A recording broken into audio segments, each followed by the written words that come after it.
kìyálé mi wá o adó ń kìyálé mi wá bọ́mọ dúdú bá kọ̀ mí bóyá fi pípọ́n ṣe rọ ọ̀pọ̀ ẹ̀ má yá má enjoy lọ tí bá sùn lóru kí má wá pílò máa yá bẹ́ẹ̀ ò láyà nílé ó sọ lídò nìkanra ẹ̀yin ọba wa pamúròbó ló láyé tìmúràbá kábíyèsí Ọ̀jájá Ògúnwùsì olórí ládéládé o kábíyèsí o gbogbo ẹ̀yin ọba ilẹ̀ Yorùbá mo kàn ní kí sáré wá ṣèké fún yín ni o ṣe mọ̀ pé ní November 6 2024 meeting tẹ̀lé fẹ́ lọ ṣe November 7 2024 kan náà ni èdè ló bu ọ̀la lójú mo ní kí sáré wá ṣàmẹ̀bọ̀ fún yín ni o kẹ́ lè mọ̀ tẹ́ máa ṣe ní meeting tẹ́ fẹ́ lọ ṣe kẹ́ lè mọ̀ tẹ́ máa lọ ṣe níbẹ̀ tẹ́ máa sọ ṣe mọ̀ pé àwọn Ìgbò àwọn Biafra àwọn ti dúró tán wọ́n gà sọ ni wọ́n ní nothing dey happen kò sí tó máa ṣẹlẹ̀ Biafra ni kọ́ pa àwọn jù báyẹn lọ wọ́n ní Biafra làwọn fẹ́ ṣe ti gbọ́ àwọn Arewa náà ti takú wọ́n ní Arewa Republic now if Arewa is saying Arewa Republic now táwọn Biafra náà sọ pé Biafra now ó lẹ́wọ̀n lẹ́gbẹ̀ẹ́ mi yìí o wọ́n ní kò sí àmì tó lè dá wọn dúró wọ́n ti dá àmì tí wọ́n kalẹ̀ o àmì tí olè ń wò lẹ́gbẹ̀ẹ́ mi wọ́n ní kò sí anybody má gbọ́ ẹ má dá wa dúró àwọn Arewa Arewa Republic now olóyìnbó ní a tree cannot make a forest Yorùbá ní igi kan ò lè dá gbó ṣe tó ṣe bí òwe o gbogbo ẹ̀yin àgbàlagbà o ìgbà táwọn Yorùbá sọ pé Arewa Republic now tí Biafra lóhun dúró ṣé Yorùbá àwa nìkan la máa dá dúró ní Nàìjíríà ni ṣáwa nìkan la máa dá dúró ní Nàìjíríà kí n tó go deeper kábíyèsí Ògúnwùsì mo fẹ́ play fídíò kan fún gbogbo ẹ̀yin tẹ́ ń wò mí ẹ bá mi share fídíò kan kábíyèsí Ògúnwùsì mo like olórí wọn kan mo like olórí yẹn o olórí Ashley mo like woman yẹn bóyá torí pé ìmúra wa ni o bóyá tó gbé culture wa lárugẹ ni o I don't know naturally mo kàn like olórí yẹn ni kábíyèsí mo fẹ́ kẹ́ bá wa gbọ́ ọ̀rọ̀ yìí lẹ́nu olórí Ashley woman yìí náà á fún wọn ní opportunity láti practice nǹkan tí wọ́n fẹ́ dáadáa wọ́n á lè túra ká woman yìí sọ̀rọ̀ ẹ rí mọ̀ pé ìlú òyìnbó ni wọ́n bí wọn sí tí wọ́n ń gbé àṣà wa lárugẹ báyìí kí tó play yẹn ṣe ti gbọ́ ó ti di wèrè o ebi máa fọ́ ojú àwọn Nigerians níbi tábàdé ọlọ́mọ ìkéèyàn máa pa èèyàn jẹ kí ni mo sọ fún yín ṣe ti gbọ́ pé Dangote àti àwọn oil marketers ẹ gbọ́ pé ó ti di wàhálà Nàìjíríà dàbí ẹni tó níyàwó mẹ́rin ńlé tó wà lọ ní girlfriend níta tó wá depend lórí girlfriend ẹyọ kan tó ní níta yẹn pàtẹ ní refineries mẹ́rin tí mẹ́rẹ̀ẹ̀rin ò ṣiṣẹ́ ẹ wá depend lórí Dangote orogun ti dìde sí Dangote o kò kílẹ̀ sí orogun ó ti dorogun ẹ wò mò ń bọ̀ táwọn Arewa tó wá fojú Tinubu rí àwọn ọmọ tán kó condition tó wọ́n fún Tinubu mo mú wá fún yín àṣírí gbogbo ẹ̀ ti tú síta ẹ̀yin bàbá wa mo fẹ́ fi olórí Ashley mo kọ́kọ́ fẹ́ play ẹ̀ fún yín mo wá fẹ́ bí yín nígbà táwọn Arewa bá dìde báyìí táwọn ọmọ Ìgbò táwọn ti ya wèrè mọ́ àwọn olórí wọn lọ́wọ́ olórí tó bá bẹ̀m̀bẹ̀ kúbẹ̀ wọ́n yán ká wọn dànù ni àwọn Arewa náà tún wá dúró tó ń sì pé no àmì tó lè stop àwọn kí wá làwa ṣe fẹ́yìn bàbá wa kábíyèsí Ọ̀ọ̀ni olórí ládéládé ẹ wò ẹ yẹ kí sáré gbogbo ọmọ Yorùbá mo fẹ́ play woman yìí fún yín tẹ́ bá rò dáadáa ẹ máa pa Yorùbáwùyí kí ló tó play woman yìí bẹ̀tẹ̀ bá wo fídíò yẹn dáadáa ẹ mọ̀ pé ó wúlò ìyá yìí Ashley yìí Fọláṣadé ni mo máa pè mí pé ní Ashley àbí Ashley Fọláṣadé yìí ẹ ní mọ̀ pé irú tọ́pọ́pá bá dá sórí ilẹ̀ wa ni tá a dá dúró lórí ilẹ̀ wa irú àwọn obìnrin tèmi fẹ́ ńlẹ̀ wa ni màmí ẹ sọ̀rọ̀ á daṣọ yẹn bolẹ̀ báyìí ni máa dágbò jọ. Ẹ ṣe ẹ̀kọ́ àfọ̀lẹ́ mi. Máa ń fa. Orí adé ń gbé gbogbo wa o. Àwọn bàbá wa pẹ̀lú ìgbà sọ fún wọn nìyẹn. Á gbé wa. Wọ́n máa ń mójú wa. Màá kọ́kọ́ introduce ara mi. Ẹ má bínú o. Èmi àti olórí Adérónkẹ́ mi mọ̀ bóyá ẹ mọ̀ wá dáadáa. Ìlú òyìnbó ló bí wa sí. Ibẹ̀ náà láti dàgbàdàgbà kí a tó di aya láàfin bàbá wa. So òyìnbó lè máa wọlé lẹ́ẹ̀kọ̀ọ̀kan. Gbogbo àmọ́ra àjọra wọn láìpẹ́ láì jìnnà. Orúkọ tèmi ni Olórí Afọláṣadé Ashley. Àwa ń kí ọ, mo like statement yẹn. Pẹ̀lú mi, mo máa ń ní ẹ̀gbọ́n mi àti ti di ìyá àti di ìyàwó fún bàbá torí Láfogídó láti jọ wá. Ọmọ bíbí Ifẹ̀ náà ni wá, ọmọ ọba náà ni wá, nítorí ẹ̀ ní ṣe ẹ̀gbọ́n àtàbúrò ni wá. Tẹ bá mọ ìkan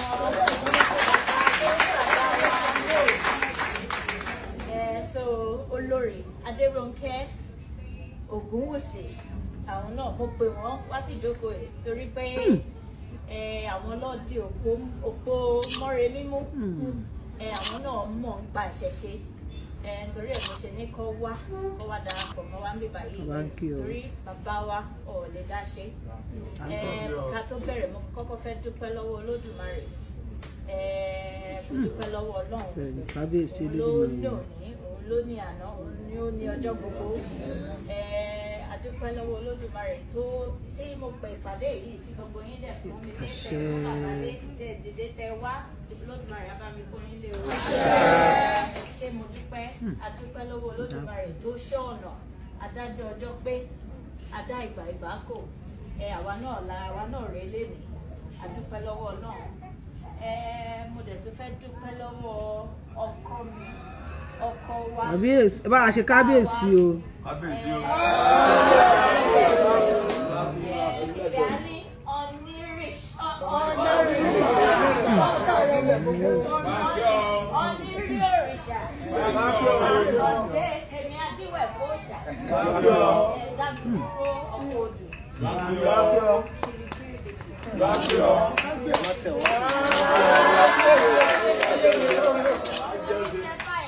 Tọ́jú àlejò tọ́jú onílé. Ẹ̀kọ́ra tó ń forí kúkú lágbóńgbò.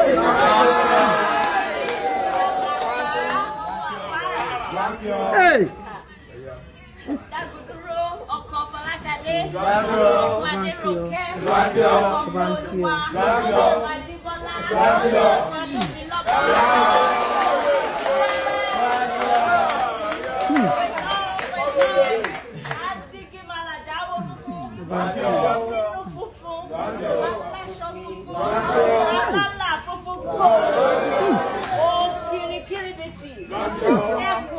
Ẹkùn tó ń fi torí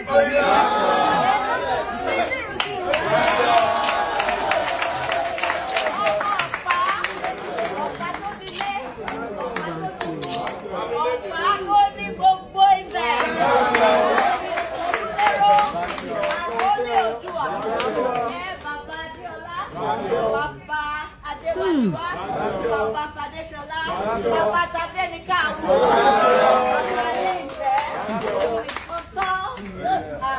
mo dúpẹ́ lọ́wọ́ bàbá wọn ní kí n máa kí wọn àní kúrò nígbà tí wọn tó bẹ́ẹ̀ ojú bẹ́ẹ̀ lọ. Bọ́dẹ̀ ṣe wá kó gbogbo wa jọ lẹ́yìn Ọlọ́run Olódùmarè á bá mi dúró tì wọ́n. Wá pẹ́ lórí ètí àwọn bàbá ńlá wọn. Èmi kàn ní bí wọn lórí ìgbésẹ̀ tó gbé tó fẹ́ wá àti dìyà àti wá dé báyìí àti dúró tì wọ́n. Mímí kò tún mímọ́ lórí àgbo àtọ́ àfẹ́ ìjọba ọmọ olùbọ́lá.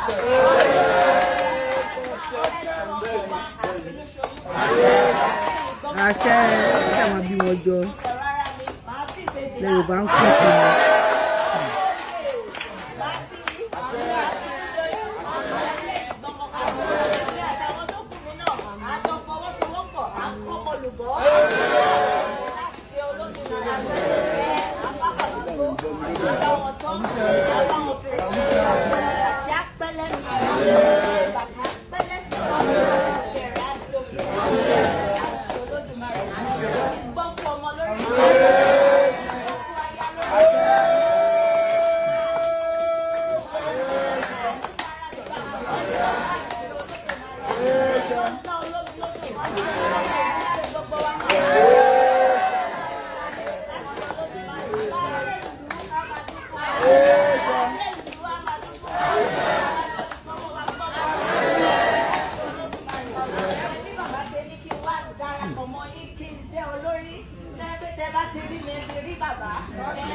tẹ́ fi ń wò mí náà ojú náà ò ní fọ́ o. Kò ní ṣe yí o. Máa rí yín bá o. Máa rí yín bá o. Wọ́n ní kò sẹ́ni tó ń bómi ṣọ̀tá. Lábùwẹ̀. Lábùbù. Ẹnikẹ́ni tá a bá bínú obìnrin tó bá ní báwo ti wá ṣe jẹ́ olómi lọ́dọ̀ àbáwá dá.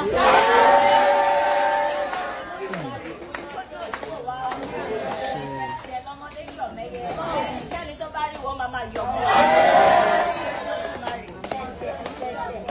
Lọ́mọdé yọ̀ mẹ́yẹ ẹ ṣé mo dúpẹ́ o. Ìbílẹ̀ kí yín o. Ẹ ṣé ẹ kú ìdílé mú. Ẹ ṣé ẹ kú gbogbo ẹ̀ ẹ kú ètò. Mo mọ̀ pé ó máa ya gbogbo wa lẹ́nu pé olórí àgbọn tó sọ̀rọ̀ báyìí rí. Wọ́n ní tọmọdé bá dé bí ipò àgbà. Àṣẹ. Àwọn náà máa jáde lára ẹ̀. Mo fi kékeré joyè máa bàbá lò. Kò wá ní ṣe ní dúró bàbá. Àṣẹ. Máa bá wọn ṣe ìṣẹ̀ṣe. Ìṣẹ̀ṣe máa gbè mí.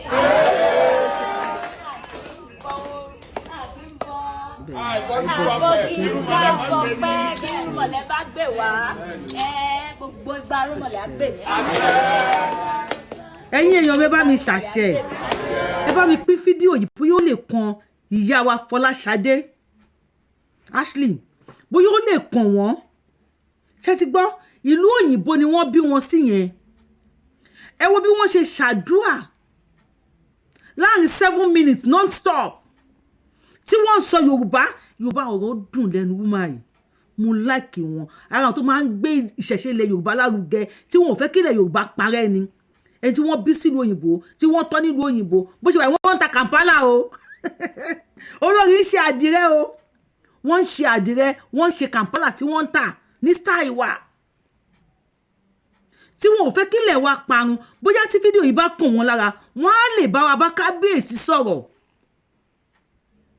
Ohun tí wọ́n máa fẹ́ practice tó fẹ́ pa bá wà lórí ilẹ̀ wa ṣe pé àwọn Yorùbá náà wà ń bẹ̀ yẹn sìn olórí Fọláṣadé ṣe pé àwọn obìnrin náà ṣe ìbá àṣẹ àwọn Yorùbá náà ṣe wọ́n ṣàdúrà fún yín bẹ́ẹ̀ ṣàdúrà yẹn àwọn ni wọ́n ń ṣàmì bóyá dáná sí kíní kan ṣe ó ń dùn létí gbogbo wa tó bá yẹ pé àwọn Gàmbàrí tàbí àwọn ọmọ Ìgbò tí wọn ò gbọ́n tẹ́ ń sọ náà wà ń bẹ̀ yẹn ṣé kó máa dùn báyìí kó lè dùn àwa tá a mọ yìí ẹ̀ nígbà tí a bá sọ̀rọ̀ báyìí tí wọn ò bá wọn tí à ń jáná sì sí tàbá wá dúró lórí ilẹ̀ wa táyé gbà wá tá lè practice culture wa religion ọ̀tọ̀ culture wa ọ̀tọ̀ heritage wa ọ̀tọ̀ tẹ́mi mọ̀ pé agbáṣàlárugẹ nìyí látẹ̀ní ìlò èmi fi kún oyè yín yèyí agbáṣàlárugẹ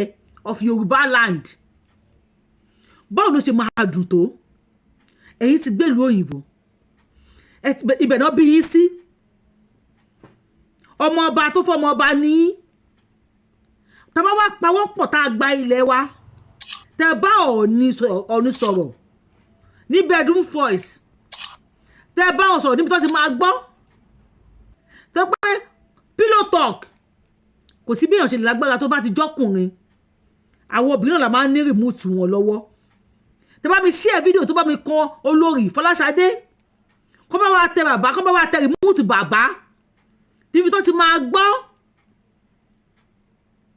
wípé ọmọ Yorùbá àwa tá jẹ́ ọmọ Yorùbá kí heritage wa kó má parẹ́ kó má parun.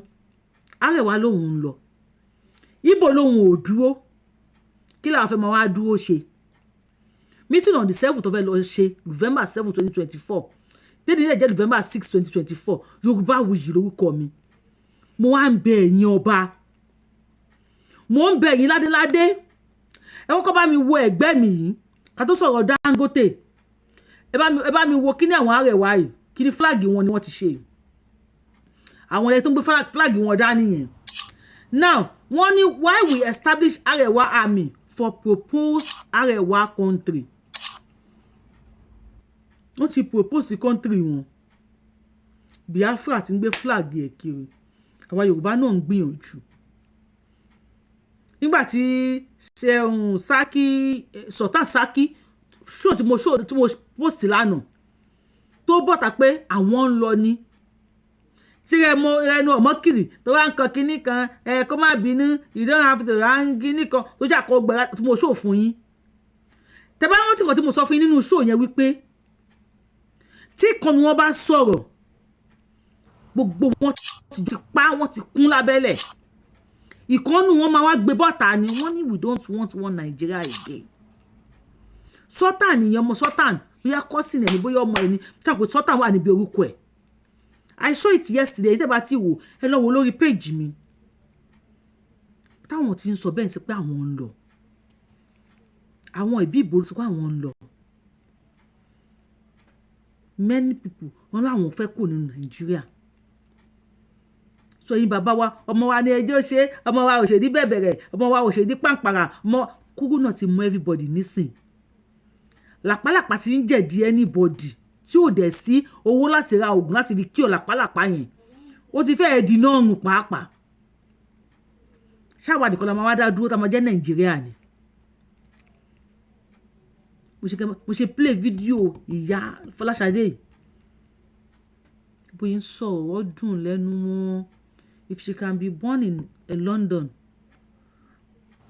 ìlú òyìnbó bí Amẹ́ríkà ni wọ́n bí wọn sí àbí London tí wọ́n dẹ̀ dàgbà síbẹ̀ tí wọ́n sì wá insist pé àṣàlẹ̀ Yorùbá àwọn ò ní fi sílẹ̀ ṣé ẹ rí wípé kinní kan wà nílẹ̀ Yorùbá tó dàbí spirit tó ń wọnú oníkálukú ẹgbẹ́ kinní kan wà bí spirit ń sìn tó ń dúró tó oníkálukú pé bí àwọn alálẹ̀ ti dìde wípé dandan ẹ gbọ́dọ̀ gbé Yorùbá lárugẹ ni kí wọ́n lórí tó pẹ́yìn bàbá wa lè máa jẹ́ alátakò fún wa kí wọ́n bá jẹ́ alátakò fún wa torí mi ò tí gbà pálátakò ní o mi ò tí gbà kó má wà jẹ́ pé èmi náà máa wá finally gbà pálátakò wa lè fẹ́ jẹ́ meeting tẹ́ fẹ́ lọ ṣe ẹ̀rọ rẹ o èrò lọ́bẹ̀ gbẹ̀gìrì tí yóò bá rò dáadáa ó máa ní kókó ó ní wọ́n ní Arewa Republic now no army can stop an idea whose time has arrived ṣẹ́rí wọ́n ní hashtag Arewa must be free hashtag free Arewa àwọn náà dúró pé kò sí àmì tó lè dá wọn dúró ẹ má dá mi dúró èmi ọmọ bàbá olówó wọ́n ní kò sẹ́ tó fẹ́ dá wọn dúró àwọn Biafra takú wọ́n ní kò sẹ́ tó lè dá wọn dúró sẹ́ àwọn ń lọ ni báwọn ṣe ń pa àwọn aṣíwájú wọn tó àwọn aṣíwájú wọn fẹ́ múná ṣe wọn ò jẹ́ gbin ó gbin báyìí orí ẹ̀ fẹ́ẹ́ nílẹ̀ lẹ́ni ṣùgbọ́n àwọn ń pa àwọn náà kì í ṣe pé ọmọ Yorùbá lójo ọmọlúàbí àti rẹ́spẹ́kìtì tí wọ́n ti fi tọ́ wa láti ilẹ̀ òun ló ń ṣe wá kì í ṣe pé alójo àyàn ni ọjọ́ ní Yorùbá ọjọ́ ní Yorùbá kì í pé Yorùbá lójo ó dàbí irú mi nísìnyí ni kí n tó báyàn ọjà máa ń pẹ́ ẹni lè máa wò pé àwọn lẹ́nì ó lójo ó bẹ̀rù mi ò bẹ̀rù ẹ̀ èmi máa ń bẹ̀rù ìjà ṣùgbọ́n tó bá dogun let's go bring it on tó bá ti dogun bẹ̀tù máa ń sá pé kébì àti ìyànjọ jà pé mi ìfẹ́ jà ṣùgbọ́n tó bá ní pé wèrè ni ẹ́ wàá mọ̀ pé ṣìngbá ká wà ńlẹ̀ kò tá à ń sọ fẹ́yìn olórí wa ni ẹ̀yin bàbá wa náà ẹ bá mi wo kinní tí mo fẹ́ ṣò fún yín ẹ gbé ojú ayọ̀ sókè ẹ bá mi wò ó bàbá wa Tinubu ẹ wo kí tí wọ́n gbé fún wọn àwọn Arewa ni o kí ni flag tí wọ́n ṣe ní o wọ́n mú flag Nàìjíríà ó lẹ́jẹ̀ wọ́n wá mú flag tí wọ́n dúró ṣe bẹ́ẹ̀ ti rí now let's see condition tó fún bàbá wa Bọ́lá Ahmed Tinubu ó ní àwọn ọmọ tí wọ́n kó number 1 release them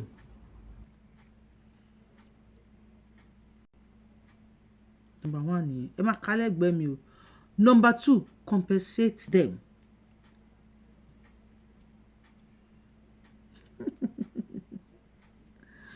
number 3 sack IGR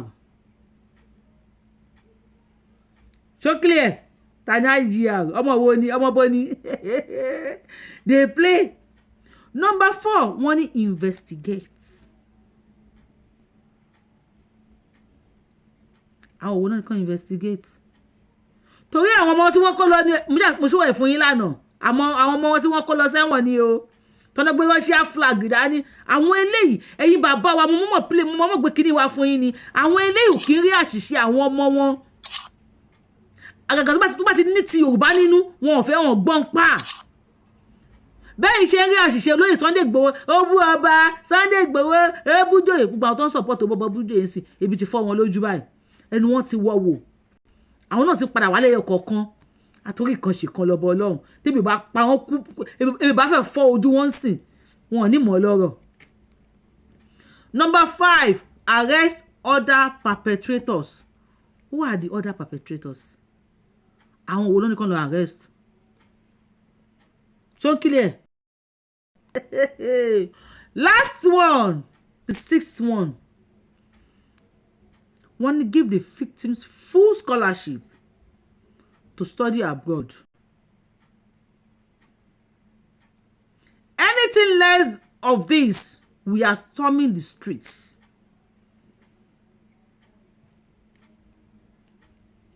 Give the victims scholarship to study abroad. Jọ owó ta ni wọ́n máa lò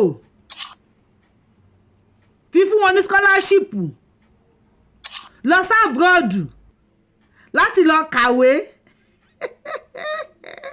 kí ni tí wọ́n generate nílùú wọn revenue wo ni wọ́n generate nílùú wọn no mo kàn béèrè lọ́wọ́ yín ni ẹ̀yin ọmọ Yorùbá tẹ́ ẹ fẹ́ Yorùbá nation monkey dey work babu dey shop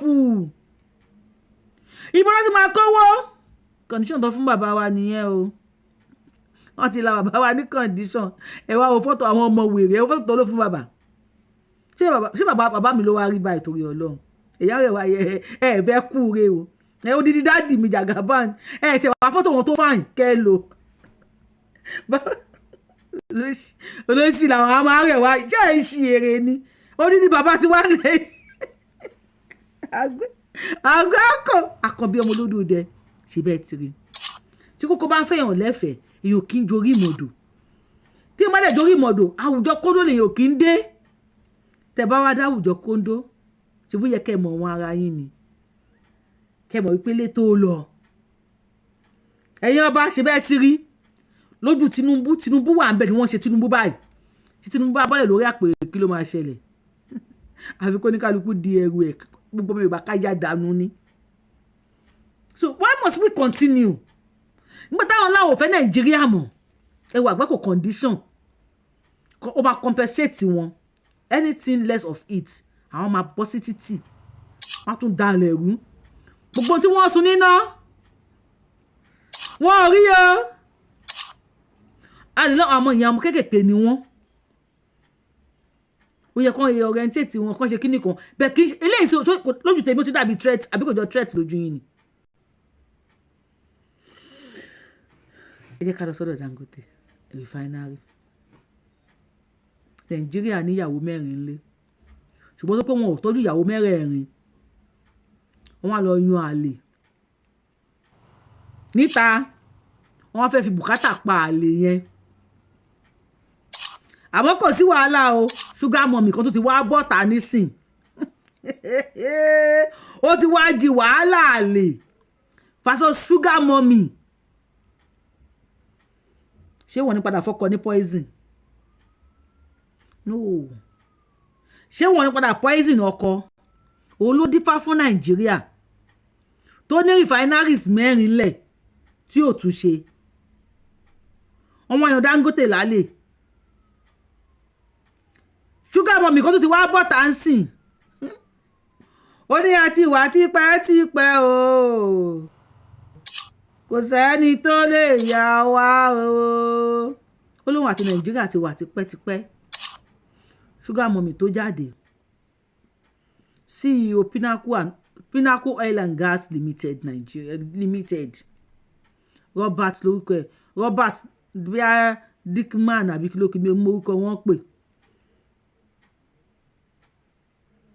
ó ní àwọn ò fẹ́ epo Dangote. Only there must be competition. Truly, there should be competition in business. Only competition gbọ́dọ̀ wà. But competition tó fẹ́ wà nísìnyí pé òun fẹ́ máa import epo wọlé ni. Ṣé pé gbogbo wọn ti rí pé ilẹ̀ ọmú Nàìjíríà ó so omi. Oníkàkùn fẹ́ máa fa ti ẹ̀mú níbẹ̀ ni, òun fẹ́ máa import omi epo wọlé ni. Dangote wá bọ́ta. Dangote bàbá àfìgbà tó yẹ kó wúru funfun òjijì. Àgbákò Nàìjíríà tó tọ́ ní o tí wọ́n bá rí dààmú yẹn máa wúru funfun ni. Bẹ́ẹ̀ ni irú funfun máa jáde lórí ẹ̀ straight. Dangote irú funfun gba ogbórí ẹ̀ lẹ́sẹ̀kẹsẹ̀ ni wọ́n kọ́ fòrú ẹ̀ wọ́n fìtínà ẹ̀. Àwọn yẹn ní monopoly ló ń lò. Ó fẹ́ kó gbogbo Nàìjíríà sínú àpò ẹ̀ ni. Wọ́n ní kò lè ṣeé ṣe. Dangote ní kò rí bẹ́ẹ̀ o. Ó ní epo tó fẹ́ lọ gbé wá ó ní fake. wàhálà importable spoils. Ó ní fake ni epo tó fẹ́ gbé wá sí Nàìjíríà. Ó ní epo tó fẹ́ lọ import ó ní fake ni. Ó ní wọn ò bẹ̀rù risk tó fẹ́ fẹ̀mí àwọn ọmọ Nàìjíríà ṣe. Ó ní wọn ò bẹ̀rù. Ó lọ́mọ Nàìjíríà mi wọn ò jọ wọ́n lójú. Ó ní substandard ni epo tó fẹ́ gbé wọlé. Ìyẹn petrol tó fẹ́ máa tà. CEO of Pinnacle Oil and Gas Limited. Ẹ gbọ́ ṣé epo tẹ́fẹ́ gbé wọlé substandard ni.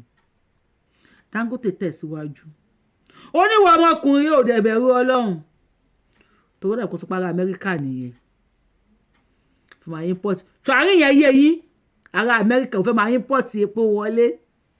Tó bá rẹ́sẹ̀ wèrè tó bùṣọ ògùn. Ọlọ́gbọ́n ló fẹ́ gbé tiẹ̀ kalẹ̀. Dangote ní ṣe bí ìjọba Amẹ́ríkà Joe Biden. Nígbà tí àwọn iléeṣẹ́ kan dìde. Wípé epo steel ní Amẹ́ríkà kó máa supply àwọn. Ó ní Joe Biden fara ẹ̀ oppose the sale of American steel to Japan Nippon Steel. Wọ́n ní àwọn Japanese wọ́n ní company kan tí wọ́n pè ní Japan bíi Nippon Steel láti máa ra epo láti máa ra steel lọ́wọ́ Amẹ́ríkà. Wọ́n ní President Joe Biden ó oppose pé kò sí ní tó jọ. Ibi ẹgbẹ́ lẹ̀ ṣe. Ìlú àwọn káwọn ti máa ṣe. Káwọn èèyàn máa ṣiṣẹ́ ní ìlú àwọn. Dangote ní ẹ̀dẹ̀ wo yẹn. Ẹ̀dẹ̀ fẹ́ gbàjẹ́ lẹ́nu òun. Kódà bí Dangote sọ̀rọ̀ dé ó lẹ́nu yẹn ó ní ẹgbẹ́ òun báyìí. Ṣalákàrọ̀ kì í fẹ́ kẹ́lòmíì dín. Òṣàjẹ́ pé méjì obìnrin wọn ní kò dénú.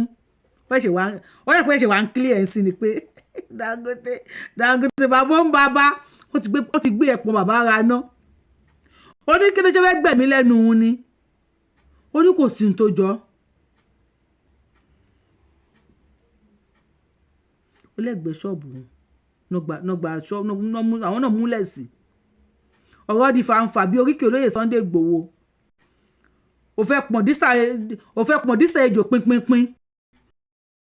Ọmọ ẹlẹ́pọ̀n ń fa ẹ̀pọ̀n. Ọwọ́ ẹ̀tẹ́pọ̀n bá já sí ló lẹ́pọ̀n. Mi ò gbọ́ oríkì yẹn rí. Kíyàn lọ fẹ́ pọ̀n dísà ejò. Ẹ̀pọ̀n. Mi ò gbọ́ rí o. Ẹ̀yin ọmọ Ìgbòho tẹ̀ wá ń bí. Oríkì yẹn mo fẹ́ ìjọ tí máa ráyè tí máa wálé láti gbá ilẹ̀ wa. Oríkì yẹn máa lọ bèrè lọ́wọ́ ọba Ìgbòho àbólóyè pé olóyè tàlẹ́ tó dánwó ẹ̀wò nínú àwọn bàbá yìí tó lọ mú ẹ̀pọ̀n tó lọ fi dísà ejò ń fa ẹ̀pọ̀n ẹlẹ́pọ̀n ń fa ẹ̀pọ̀n wọ́n wá ní ọwọ́ ẹ̀tẹ́pọ̀n bá já sí lọ́lẹ̀pọ̀n tẹ́pọ̀n bá rẹ sí méjì nǹkan tí ẹ̀pọ̀n bá rẹ sí méjì kí la máa ṣe sí. ọ̀tọ̀ ẹ̀rọ táwọn sí ẹlẹ́pọ̀n dé Dangote ń sìn after gbogbo àwòrán tó ṣe kalẹ̀ ṣe làwọn ẹ̀ bọ́ ta o wọ́n ní dey play. wọ́n import nǹkan wọlé the more tí gbèsè ń pọ̀ nílẹ̀ the more tí náírà ń depreciate náírà ò ní appreciate no ṣe support kó máa kó yẹn wọlé kí náírà máa bàjẹ́ lọ kẹfẹ́ lọ ra búrẹ́dì sí kẹwàá Ghana must go kó owó lọ ra búrẹ́dì ṣe kó ṣẹlẹ̀ nílùú kan bẹ́ẹ̀ ṣe fọwọ́ sí yẹn tàbí Dangote lẹ fara mọ́ bẹ́ẹ̀ kí wọ́n tó gbé Dangote wá pé Dangote fẹ́ máa fún wọn ní epo ohun tí wọ́n sọ fún wa ni pé tí Dangote bá bẹ̀rẹ̀ sí ní ta epo Nàìjíríà wọ́n parọ́ kú gbogbo ayé wọn báyìí rọ́ ni wọ́n tí Dangote bá bẹ̀rẹ̀ sí ní ta epo wọ́n lẹ́fìtì máa rọ̀ àbí tó sọ fún wa kọ́ yẹn wọ́n lépo máa dínwó epo máa wálẹ̀ kódà wọ́n nítorí ẹ̀ níjọba ṣe yá Dangote lówó ebi ìrántí iye tó sọ pé yá Dangote o tó mi ti ìrántí iye tó sọ tẹ bá rántí iye tó sọ pé wọ́n fi kọ́ Dangote refinery wá mi kọ́ sí comment section èwo lẹ fara mọ́ ń bẹ̀ Dangote cement Dangote butter Dangote búrẹ́dì Dangote pencil Dangote igbá Dangote àwo Dangote nìkan ló ní license sí everybody even life Nigerians Dangote nìkan ló ní license sí ṣé kí Dangote continue kó jẹ́ pé òun nìkan ló máa tà á òun nìkan ló máa decide iye tó fẹ́ ta anything fún wa cement sí iye tó bá gbé cement ní tó bá sọ pé ó dínwó ni tó bá sọ pé ó léwó ni àwọn kan ní cement tó ń ṣe Nàìjíríà wọ́n ló wà cheaper ní Ghana ju Nàìjíríà lọ why ṣé kí Dangote kàn sí láti máa decide fate Nigerians fún wọn àwọn èèyàn ní monopoly ní èmi ò bí monopoly ní lóòótọ́ o àbí monopoly kọ́ èwo lẹ support ṣé kí Dangote máa yẹ gbogbo Nigerians dání lóhun nìkan kó continue àbí ká dá dúró lórí ẹsẹ̀ wa torí tó ń bọ̀ ìdùgbẹ̀dùgbẹ̀ tó ń mì lókè yìí ajá burúkú bàjẹ́ ni ṣe polówó ṣe APC kò ṣe APC ó ṣe Jonathan kò ṣe Jonathan làwọn kan kó Boko Haram wọlé sí wọ́n ní wọ́n kó Boko Haram wọlé láti fi lé Jonathan lọ ṣe pé ìjà àwọn olówó Nàìjíríà bó o bá bú lẹ́sẹ̀ ni Dangote company Lagos State ló wà Pinnacle Oil and Gas yìí náà wọ́n ní Dangote nílẹ̀ ẹgbẹ́ ṣọ́ọ̀bù wọn ló gba ṣọ́ọ̀bù sí ní Lagos State ṣé kò ní dọ̀la kí lẹ́yìn rò pé wọ́n lè ṣe fúnra wọn láàrin inú Lagos State ilé iṣẹ́ epo pẹtiró gáàsì a mọ̀ pé nígbà bí tó bá ní káwọn èèyàn kúrò nínú ọjà kan tó máa tètè kú o ẹ mọ̀ tó máa ṣẹlẹ̀ sọ́jà yẹn ẹ ṣàmọ̀ tó máa ṣẹlẹ̀ sí ọjà yẹn ṣé wẹ́ẹ̀ padà wá ṣẹlẹ̀ láàrin inú Èkó tíátíá nílẹ̀ Yorùbá ní kúkú oró o ní kàgbákò o kò dẹ̀ sí solution báyìí because àwọn oil marketers wọ́n ti yarí wọ́n ní ìṣe Dangote fẹ́ ta epo fáwọn ọ̀sẹ̀ wọn láwọn ò rà wọ́n ló ti wọ́n jù Dangote sọ pé iye tó ń ta fún wọn wọ́n sọ fún pé ó ti ṣíìpù jù táwa ló ń parọ́ báyìí adágún wọ́n ti fi rọ́ṣẹ́ pè fún Nàìjíríà o ta ló ń parọ́ kí ni ò lè ṣẹlẹ̀ substandard epo ṣé wọ́n ní sọ pé àkíní kan ṣẹlẹ̀ ọlápẹ́jẹ́ substandard ni ṣe bá ti sọ bẹ́ẹ̀ tẹ́lẹ̀ ọlápẹ́jẹ́ substandard ni yẹ kí kíní kan ṣẹlẹ̀ sáwọn èèyàn ní epo kan máa lọ ní títì pẹ̀lú mọ́tò kí mọ́tò ẹ̀dẹ̀gbọ́n àwọn dáfò Nàìjíríà kó bu sópẹ́ lọ́mọ ìka ogun mọ́tò lánàá àbí Dangote náà tó fi kíní kan $1 billion alágbàákò ní Nàìjíríà o tàbí ká dá dúró àbí ká dá dúró there are many places tó fi lè wá epo there are many places tó ti lè wá epo nílẹ̀ wa kódà bó jẹ́ rìfáínárì ẹyọ̀kan náà la lè ṣe àwọn ọmọ Yorùbá tó ti wà nílùú òyìnbó tó ti wà lẹ́yìn odi for years tí wọ́n ti ṣiṣẹ́ iṣẹ́ tí wọ́n ti ké èrè oko wọ́n ti kó ojú owó tó ti kó èrè tó tún ní ọpọlọ tí wọ́n lè ṣèlú kìlò tó èwo ni ká mú bẹ́ẹ̀. Ìjọ yẹn tẹ́ bá ti download tap send ẹ tó bá mi download tap send ẹ ní ṣàgbákò. Ẹ̀yàn ti lo promo code mi lákọ̀ọ́kọ́ tẹ́ bá fẹ́ send owó Abiola TTS kẹ́ lè bá gba bonus. Ìdẹ́dẹ̀ tí kàn sí ilé iṣẹ́ wa Renniks Connect ẹ bá mi kàn sí wọn, wọ́n máa connect sí mú olólùfẹ́ tó bá fọ́ olólùfẹ́. Renniks Reshape àwọn ni wọ́n ń ta egbògi tó ń ṣara lóore. Ẹ̀sùn tó bá ń ṣe ẹ̀wọ̀ ṣáà ti ṣàlàyé fún wọn. Renniks Reshape ló ń ṣe yẹn. Renniks Connect ló ń ta ló ń connect èèyàn papọ̀. Ẹ bá kó sọ fún mi pé kò séwé kò ségbò. Kí lẹ rò pa lè ṣe? Ẹ dìbò ní comment section. Kí Dangote continue láti máa monopolize wa lọ. According to them, they say monopoly ló ń lò. Ṣé pọ́ nìkan ló ń ta everything? Tàbí káwọn yẹn máa kó epo wọlé kí náírà máa depreciate. Kẹ́ lọ fi 20,000 ra búrẹ́dì ẹyọ kan. Kẹ́ fẹ́ lọ sọ́bẹ̀, kẹ́ fẹ́ lọ sí ọjà fẹ́ lọ ra nǹkan ọbẹ̀. Kẹ́ fi Ghana must go owó lọ. Owó tó bá ti ẹ̀wà kọ́ ni. Àbí ká dájú. Ní tèmi o, mi ò jẹ́ báwọn sí ń bí ọ̀tẹ̀. Mi ò jẹ́ báwọn péjọ àbòsí o. Ọwọ́ mi máa ré funfun nẹ́nẹ́. Yorùbá nation lèmi fẹ́ o. Ọlọ́run ògún gbọ́. Yorùbá nation ni mo fẹ́. Ẹni tí ó bá dùn mọ́ ó lè gorí ilé kó kán rùn mọ́lẹ̀. See you my nation. Ẹni ṣe àgbákò ẹ dákun. Ẹ ti tẹ tán pọ̀pù lórí show yìí. Ṣé wá easy káká ló máa sọ̀rọ̀ ni? Ẹ jẹ́ ń wẹnu mi. Kí lẹ̀ ń wẹnu mi fún sìn?